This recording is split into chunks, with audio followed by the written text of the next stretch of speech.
사랑하는 은혜와 진리 장로교회 교우 여러분, 어젯밤도 평안하셨습니까? 오늘도 주님께서 우리에게 주신 사명에 끝까지 충성을 다하여 주님의 뜻을 이루어가는 저와 여러분이 되시기를 주님의 이름으로 축원합니다. 오늘 새벽에 만나 본문은 사도행전 21장 1절에서 14절입니다. 사도행전 21장 1절에서 14절을 제가 읽어드리겠습니다. 우리가 그들을 작별하고 배를 타고 바로 고스로 가서 이튿날 로도에 이르러 거기서부터 바다라로 가서 베니게로 건너가는 배를 만나서 타고 가다가 구브로를 바라보고 이를 왼편에 두고 수리아로 항해하여 두로에서 상륙하니 거기서 배의 짐을 풀려 함이러라. 제자들을 찾아 거기서 이레를 머물더니 그 제자들이 성령의 감동으로 바울더러 예루살렘에 들어가지 말라 하더라. 이 여러 날을 지낸 후 우리가 떠나갈새 그들이 다 그 처자와 함께 성문 밖까지 전송하거늘 우리가 바닷가에서 무릎을 꿇어 기도하고 서로 작별한 후 우리는 배에 오르고 그들은 집으로 돌아가니라. 두로를 떠나 항해를 다 마치고 돌레마이에 이르러 형제들에게 안부를 묻고 그들과 함께 하루를 있다가 이튿날 떠나 가이사랴에 이르러 7 집사 중 하나인 전도자 빌립의 집에 들어가서 머무르니라. 그에게 딸 넷이 있으니 처녀로 예언하는 자라. 여러 날 머물러 있더니 아가보라 하는 한 선지자가 유대로부터 내려와 우리에게 와서 바울의 띠를 가져다가 자기 수족을 잡아매고 말하기를 성령이 말씀하시되 예루살렘에서 유대인들이 이같이 이 띠 임자를 결박하여 이방인의 손에 넘겨주리라 하거늘 우리가 그 말을 듣고 그곳 사람들과 더불어 바울에게 예루살렘으로 올라가지 말라 권하니 바울이 대답하되 여러분이 어찌하여 울며 내 마음을 상하게 하느냐 나는 주 예수의 이름을 위하여 결박당할 뿐 아니라 예루살렘에서 죽을 것도 각오하였노라 하니 그가 권함을 받지 아니하므로 우리가 주의 뜻대로 이루어지이다 하고 그쳤노라. 사도행전 21장은 3차 전도 여행을 마친 바울이 예루살렘으로 향하는 여정을 담고 있습니다. 20장 22절을 보시면 바울은 에베소 교회 장로들에게 이제 나는 성령에 매여 예루살렘으로 가는데 거기서 무슨 일을 당할는지 알지 못하노라 라고 고백합니다. 바울은 자신이 성령에 매여 예루살렘으로 간다고 하는데 이 말은 하나님께서 자신을 그 방향으로 몰아가신다는 의미입니다. 하나님께서는 가끔 하나님의 사람을 이렇게 이끄실 때가 있습니다. 나는 전혀 원하지 않는데 하나님이 그것을 꼭 하게 만드시는 그런 일이 있고 나는 정말 가기 싫은데 하나님이 가라고 내게 명령하시는 그런 일이 있습니다. 하나님께서 요나에게 나타나셔서 니느웨로 가서 회개를 선포하라고 말씀하셨을 때 요나는 전혀 니느웨를 가고 싶은 마음이 없었습니다. 그러나 하나님은 결국 요나가 니느웨에 가서 복음을 전하게 만드셨습니다. 그런데 바울의 경우는 어떻습니까?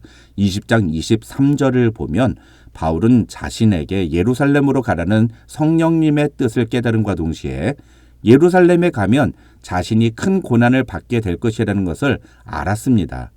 그때 바울은 선택할 수 있었습니다. 고난과 핍박을 받게 될 것을 알면서도 예루살렘으로 갈 것인가 아니면 그런 것을 피해 예루살렘으로 가지 않을 것인가. 바울은 어떤 선택을 합니까? 20장 24절에서 바울은 그에 대해 이렇게 말합니다. 내가 달려갈 길과 주 예수께 받은 사명 곧 하나님의 은혜의 복음을 증언하는 일을 마치려 하면은 나의 생명조차 조금도 귀한 것으로 여기지 아니하노라. 바울은 하나님의 은혜의 복음을 증언하는 사명을 마치는 것을 가장 귀한 것으로 여겼습니다. 그것을 위해서라면 자신의 생명조차도 귀한 것으로 여기지 않겠다고 고백했습니다. 그래서 자신이 어떤 일을 당할는지 모르지만 예루살렘으로 가는 것을 멈추지 않았습니다. 그런데 오늘 본문을 보면 그러한 바울을 막는 사람들이 등장합니다. 그것도 한 번이 아니고 2번이나 그런 사람들이 등장합니다. 먼저 4절을 보시면 예루살렘으로 가는 길에 두로에 들른 바울 일행은 거기서 제자들을 만나고 그곳에서 이레를 머물렀다고 성경은 말합니다. 그런데 4절 후반부를 보시면 그 두로에 있는 제자들이 성령의 감동으로 바울에게 예루살렘에 들어가지 말라는 말을 했다고 성경은 말합니다. 뿐만 아닙니다.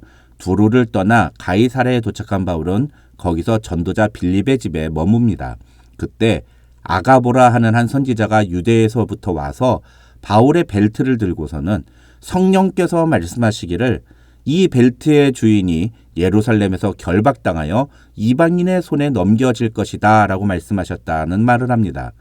그러자 12절을 보면 이 이야기를 들은 모든 사람들이 다 바울에게 예루살렘에 올라가지 말 것을 권면했다고 성경은 말합니다. 여기서 모든 사람들이란 마게도니아에서 지금까지 바울과 함께 여행했던 그 7명, 아니 거기에 누가와 실라를 포함한 9명의 동역자들을 포함합니다.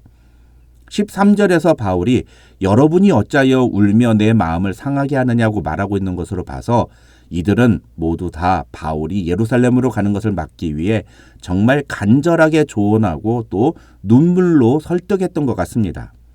그런데 여러분, 지금 이 사람들이 바울 보고 예루살렘에 올라가지 말라고 하는 이유가 무엇입니까? 성경은 명백하게 그 이유를 성령의 감동으로라고 말합니다. 성령께서 감동을 주셨다는 겁니다. 어떤 분들의 표현대로 하면 하나님께서 말씀하셨다는 겁니다. 그러면 우리는 그런 것에 어떻게 반응해야 옳습니까? 성령의 감동하심에 순종해야 하는 거 아닙니까? 그런데 바울은 지금 어떤 태도를 보입니까? 성령의 감동하심을 거절하고 어떠한 권면도 거부하고 자신이 계획했던 대로 예루살렘으로 가겠다고 고집을 피웁니다. 그런데 결론부터 먼저 말씀을 드리면 오늘 새벽에 만나 본문은 우리에게 이런 상황 속에서 우리가 하나님의 뜻을 올바로 분별하는 것 혹은 우리가 하나님의 말씀을 올바로 적용하는 것이 무엇인지를 이야기합니다.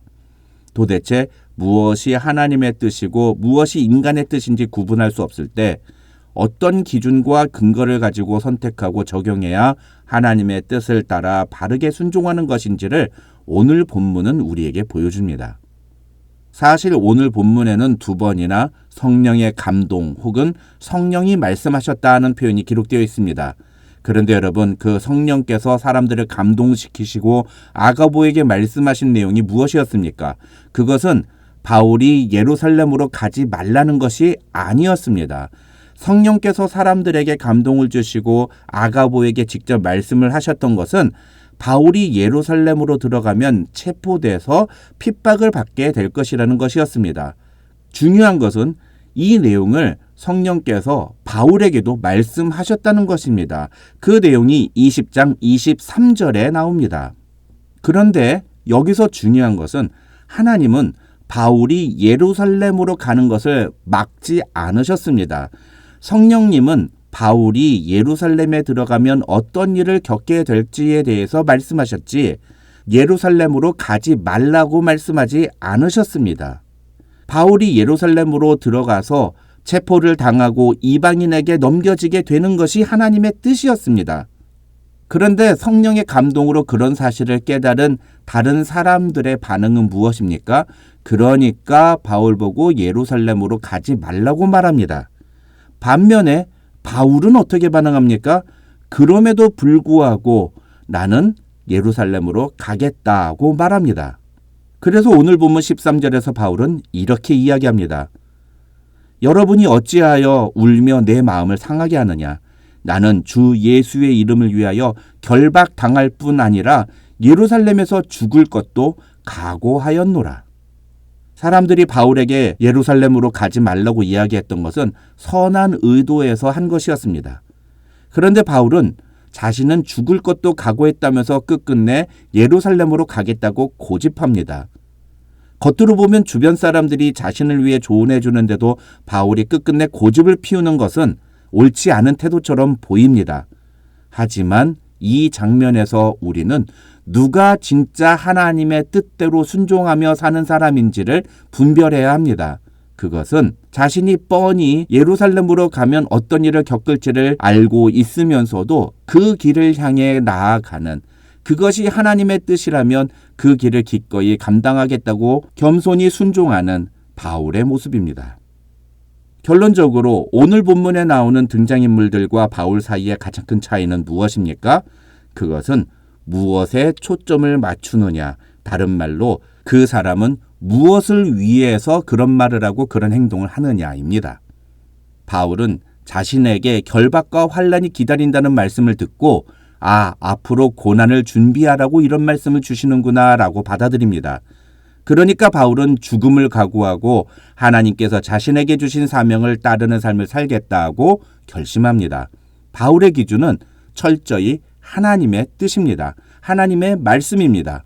하나님이 내가 예루살렘에 올라가면 결박과 고난을 당할 것이라고 말씀하시니까 그러면 나는 그 고난을 잘 감당할 준비를 해야 하는구나 라고 받아들입니다.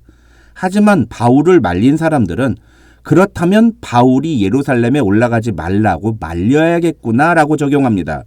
전적으로 이것은 바울을 위한 적용입니다. 바울이 고생할 게 뻔한데 그러니 바울의 입장에서는 얼마나 고마운 일입니까? 바울을 말린 사람들은 참으로 바울을 사랑하는 사람들입니다.